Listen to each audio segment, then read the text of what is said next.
Om Swastiastu. Perkenalkan, kami dari kelompok 2. Pada video kali ini kami akan menjelaskan tentang hasil pengamatan kami, yaitu pada morfologi batang tanaman singkong. Sebelumnya, izinkan kami memperkenalkan diri terlebih dahulu. Perkenalkan, nama saya Kadek Putri Ardiani Kucala dengan nomor ekor NPM 104.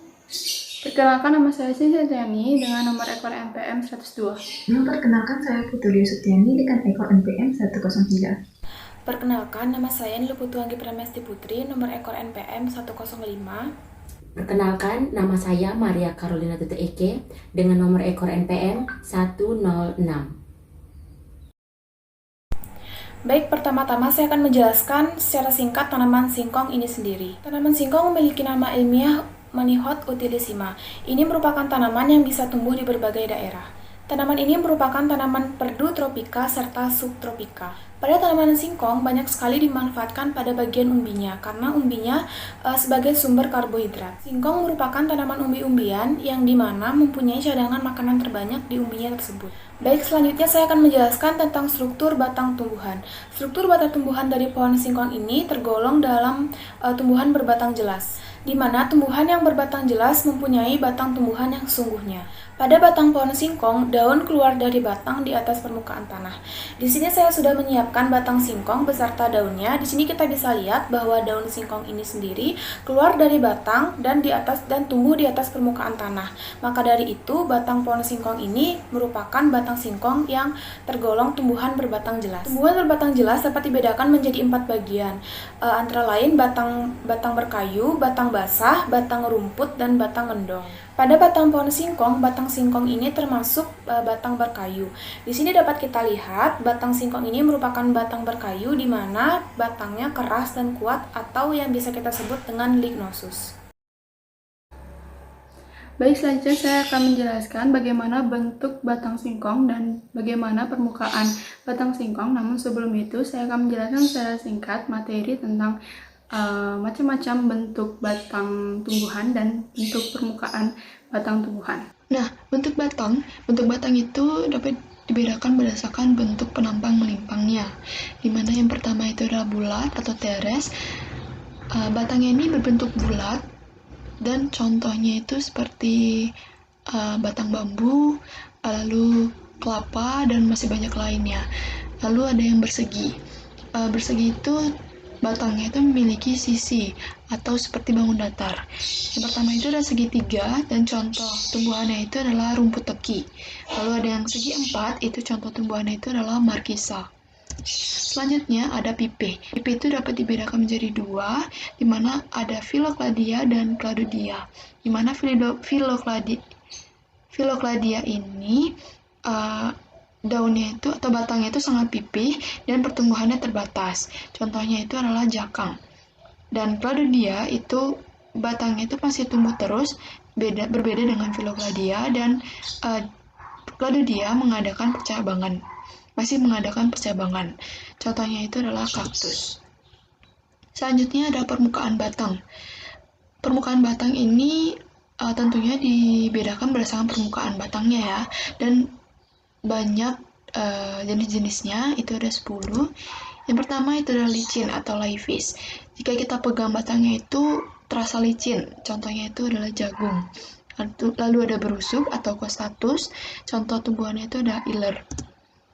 Selanjutnya ada beralur atau sulcatus, itu contoh tumbuhannya itu adalah Cereus peruvianus.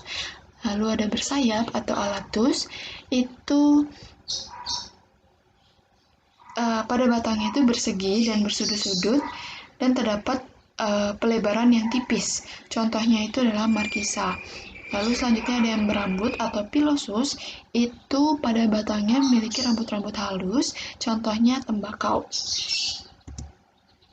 Selanjutnya ada yang berduri atau spinosus. Ini sudah sering kita lihat ya. Contohnya itu pada mawar. Jadi pada batangnya itu dia memiliki duri kecil seperti itu. Lalu ada berkas-bekas yang memiliki berkas-bekas daun. Itu contohnya pada tumbuhan pepaya dan kelapa, di mana pada permukaan pada permukaan batangnya itu dia memiliki memiliki berkas-bekas daun yang terlihat dan menonjol. Selanjutnya itu ada memiliki berkas-bekas daun penumpu. Dan contoh dari tumbuhan itu adalah tumbuhan nangka atau pohon nangka. Selanjutnya ada yang memiliki lentisel yang terlihat, seperti pada gambar itu pada pada batang sengon ya. Dapat dilihat itu lentiselnya terlihat, dan ada juga yang lentiselnya itu sampai memiliki tekstur atau menonjol gitu, sehingga mempengaruhi permukaan batangnya, sehingga permukaan batangnya itu bertekstur.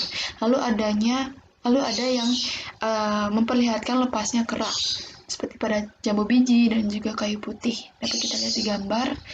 Nah, seperti itu. Nah, dari materi yang sudah saya jelaskan tadi, kita dapat katakan bahwa bentuk batang singkong itu bulat atau teres, seperti ini, bulat. Dan bentuk permukaan batang dari batang singkong ini itu memperlihatkan berbekas daun. Mengapa? Karena sama seperti batang dari pepaya yang memperlihatkan bekas-bekas daunnya seperti ini. Dan jika dilihat, batang pepaya juga memiliki tonjolan atau bekas-bekas daunnya juga terlihat.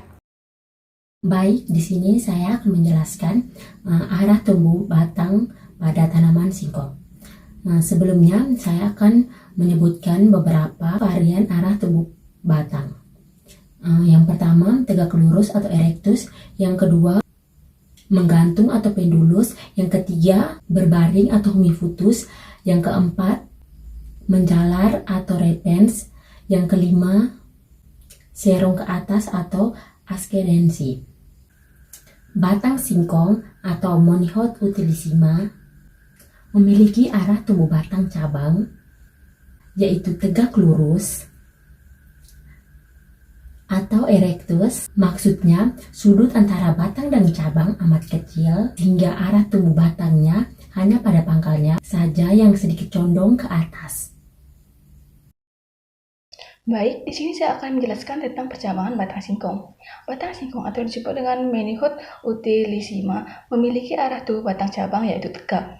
Maksudnya, sudut antara batang dan cabang amat kecil sehingga arah tumbuh batang hanya pada pangkalnya saja yang sedikit condong ke atas. Sejatinya, batang singkong itu ada dua macam. Yang pertama, batang singkong yang tegak lurus tanpa percabangan, dan yang kedua, batang singkong dengan percabangan. Batang singkong yang memiliki cabang memiliki ciri mempunyai kambium di antara xilem dan floem. Sedangkan batang singkong yang tidak memiliki cabang tidak memiliki kambium, sehingga tidak memungkinkan adanya pertumbuhan sekunder dan tidak adanya untuk menunjang pertumbuhan ke samping. Selanjutnya, saya akan menjelaskan tentang tipe dan modifikasi batang pada tanaman singkong. Pada umumnya, batang tanaman dapat dibedakan menjadi dua, yaitu batang yang berada di atas permukaan tanah dan batang yang berada di bawah permukaan tanah. Sedangkan pada tanaman singkong sendiri dapat kita lihat termasuk dalam tipe batang yang berada di atas permukaan tanah, seperti ini. Dan juga merupakan batang tegak, yaitu batang yang kuat dan juga tegak lurus terhadap permukaan tanah. Selanjutnya, batang singkong tidak memiliki modifikasi batang. Namun, singkong termasuk dalam umbi akar yang merupakan hasil dari modifikasi akar adventif. Akar adventif sendiri merupakan hasil akar yang merupakan hasil dari modifikasi akar. Sedangkan umbi akar adalah cadangan makanan yang disimpan pada akar dan sehingga akar mengalami pembesaran dan pembengkakan seperti ini, sehingga dapat kita katakan bahwa tanaman singkong merupakan modifikasi akar adventif sebagai tempat penyimpanan cadangan makanan.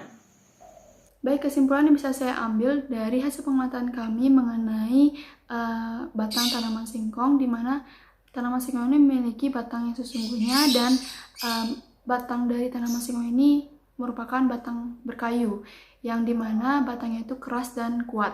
Lalu bentuk batang dari tanaman singkong itu bulat atau atau teres, dan permukaan dari batang singkong itu memperlihatkan bekas-bekas daunnya. Lalu untuk arah tumbuh dari batang singkong itu lurus atau tegak atau disebut dengan erectus, dan tanaman batang singkong ini memiliki ada dua macam, yaitu ada yang bercabang dan ada yang juga tidak bercabang. Untuk yang bercabang itu dia memiliki kambium, sedangkan yang tidak bercabang itu tidak memiliki kambium, sehingga tidak memungkinkan adanya percabangan.